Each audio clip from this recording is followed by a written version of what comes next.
Hey y'all, okay, so I'm back with a book review. I'm gonna make it quick. This is like my 5th take, but I'm gonna try to make it quick because my service is low.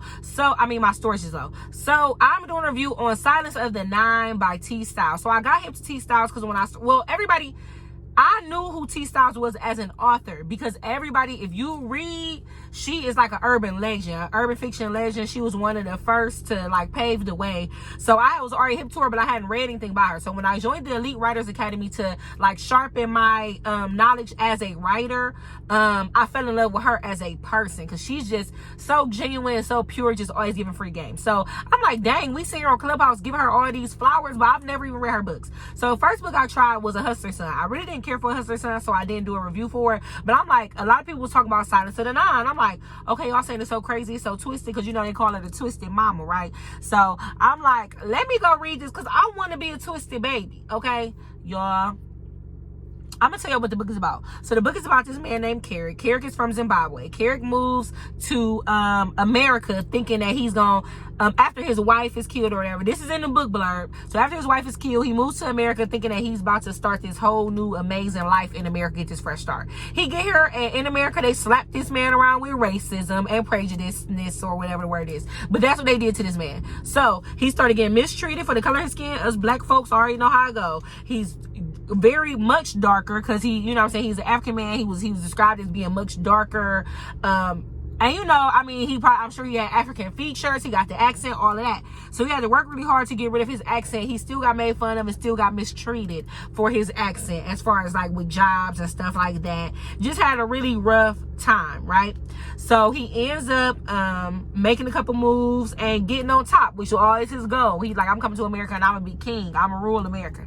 But in going through all he went through, he started to hate Americans and he started to hate black people, and he felt like African blood was the pure bloodline. So he marries this white woman. They start having kids. So he started having his kids inbreed. I don't know if that's the word, but basically his kids are, he's encouraging incest. Number one, he kept his kids like not locked away, but like he kept them in their home and being homeschooled and stuff. And it's just like Flowers in the Attic. If anybody has read or seen Flowers in the Attic, which is bomb, by the way, when it's just natural, if you keeping these people locked up and they're not allowed to be around other people, when hormones start raging, they're going to experiment with each other. That's just how life just works. So anyways, basically he starts like, that's what they have to do. They have to like sleep with each other and produce with each other to keep their bloodline pure. So basically it starts becoming I need to produce the best grandchild, basically. So a particular set of siblings, Terry and Avery, just y'all, the men's be out here riding their bikes. Love to see it. But anyway, so basically I thoroughly enjoyed this book. It was a slow start. It was a bumpy start.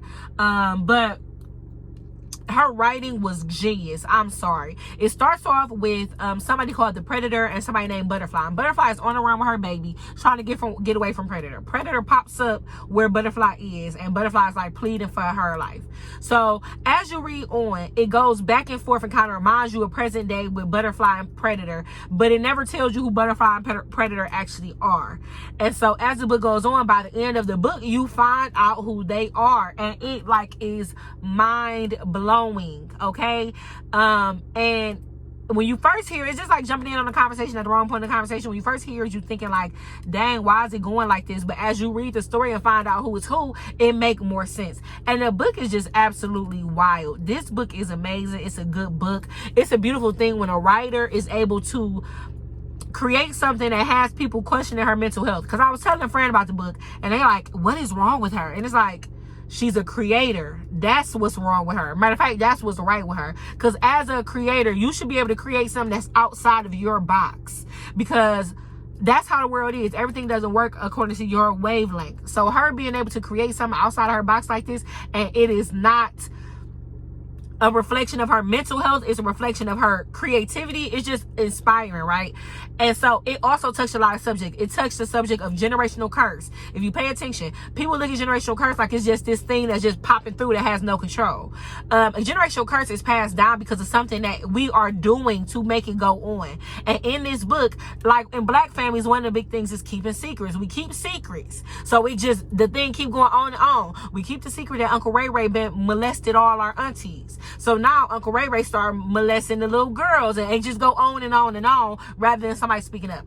So it's a portion of the book where you get to see how generational curses keep going.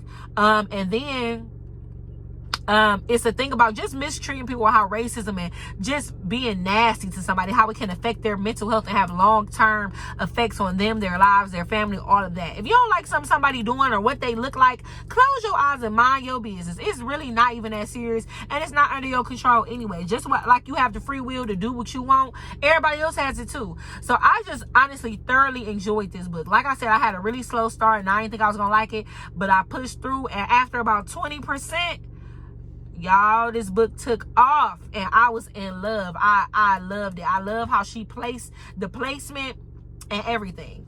So I definitely recommend Silence of the Nines. 3 parts to this story. I read part 1. I'm about to go hit part 2, and I'll be back with some more reviews. If y'all got some recommendations or specific reviews that y'all want me to drop, like a book, whatever, hit me up. I'll read it if it's in my genre. If you an author, hit me up. I'll read it if it's in my genre.